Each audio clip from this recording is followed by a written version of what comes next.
Hi everybody, this is Dr. Brichter Von Doom. In this video I'm going to show you how to create custom minifigures for the hit TV show Brooklyn Nine-Nine.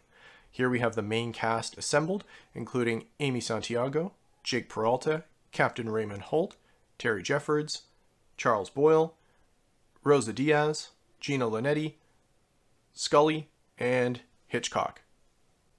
I'm also going to show you how to make some of my favorite members of the supporting cast, including Adrian Pimento, Doug Judy, Madeline Wunsch, The Vulture, and Kevin Costner. So to start off with, we have everybody's favorite partnership, Hitchcock and Scully.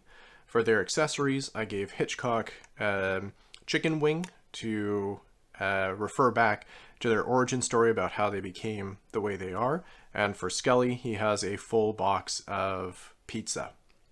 To make these minifigures, I used the balding head from Batman Alfred from the Batman Lego movie.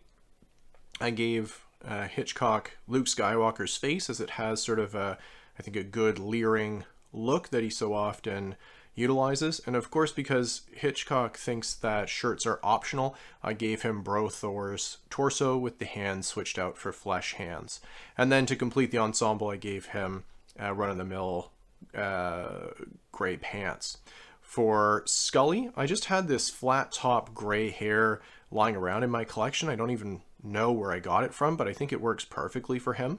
For the face, I used the Balin face from the Lego Hobbit line. And to create his sweater vest, I actually used the gray torso from Cho Chang from Ravenclaw house in Lego Harry Potter, and switched out the gray arms for white arms to show his white dress shirt underneath, and then gave him a pair of dark blue pants. So that's Hitchcock and Scully. Next is Gina and Terry. Gina is made using I think the character's name is Queenie from Fantastic Beasts and Where to Find Them. She was one of the collectible minifigures. Then I gave her wavy light brown hair. The light green pants are from one of the characters in the Daily Bugle set.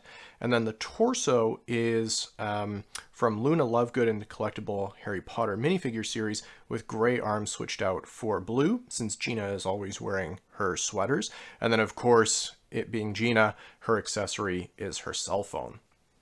For Terry, I used the city torso with the bright red shirt, tie, and suspenders, as Terry always has his colorful shirts and suspenders on. And then the pants with the police badge are from the Gotham City PD accessories mini pack for the Batman movie. And Terry's head is from that same Gotham City PD accessory pack. And in terms of his accessories, he has a spoon and a container of yogurt, because Terry loves his yogurt. Next up, we have two of the main adversaries for the 99th precinct within the New York City Police Department, Madeline Wunsch and The Vulture. So for Wunsch, I used the torso from the police set that you can see right behind here, as well as blue pants, and then the hat with the attached hairpiece. And she has the Commissioner O'Hare's face from the Gotham City PD accessory pack. And for her accessory, she has a broom, since Holt is always calling her a witch. For the Vulture, he has the face of one of the Atlantean soldiers from the Battle of Atlantis DC set, with this sort of widow peak hair.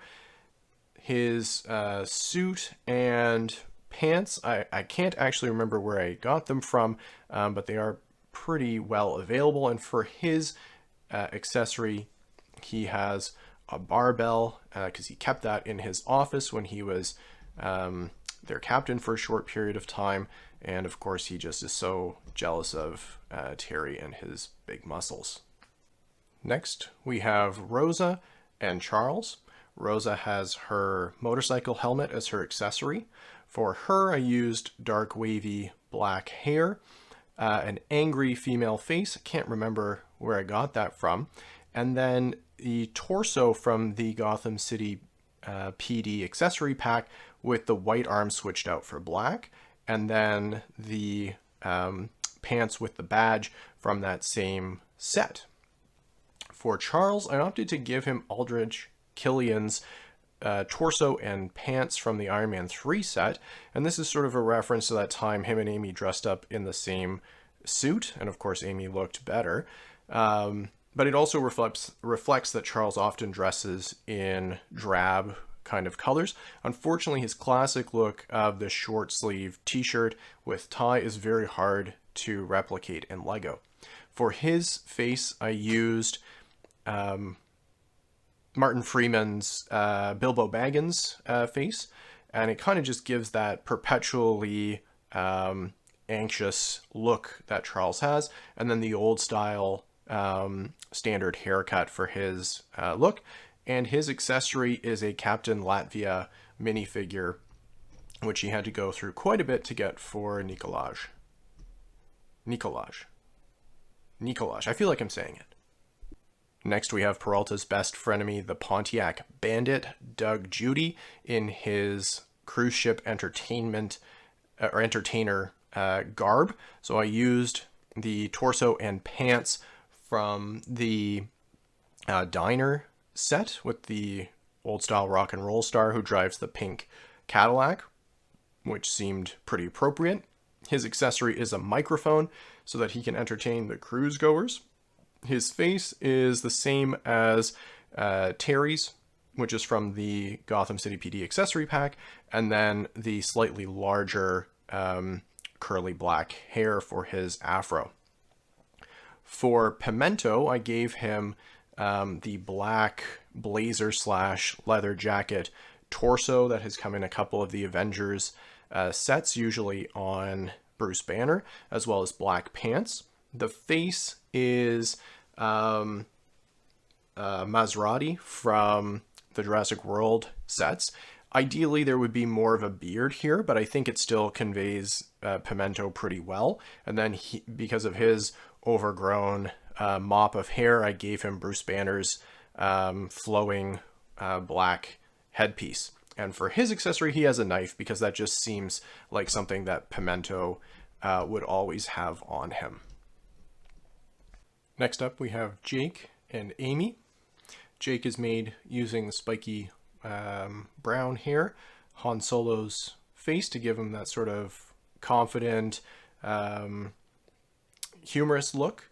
He has a leather jacket and a button-up shirt, courtesy of Chris Pratt's character in Jurassic World, with brown arms added instead of the shirt arms when this was a jacket, and blue pants.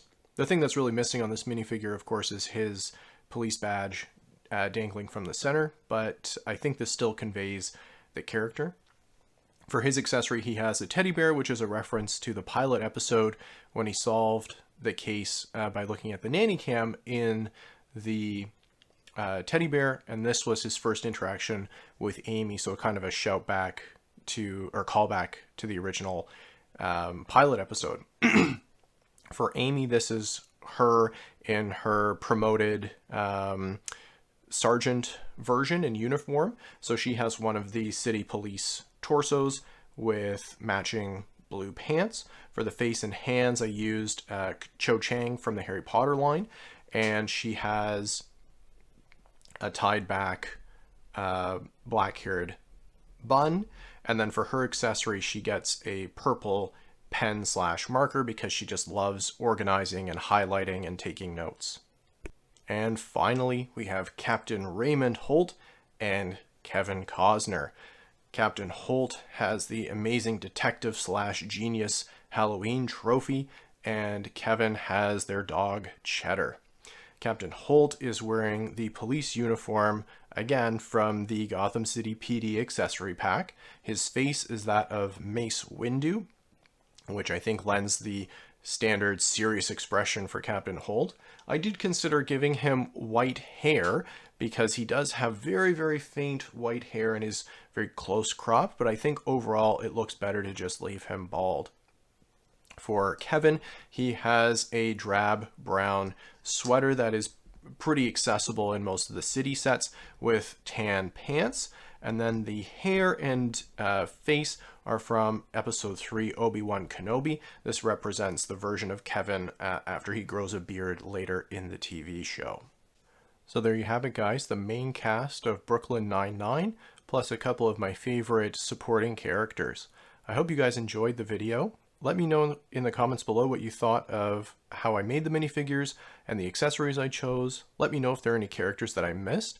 Let me know if you would have picked different accessories or if you have any other ideas about how to make these characters. Thank you so much for watching the video. If you really liked it, click subscribe so you don't miss more content. Have a good one. Bye.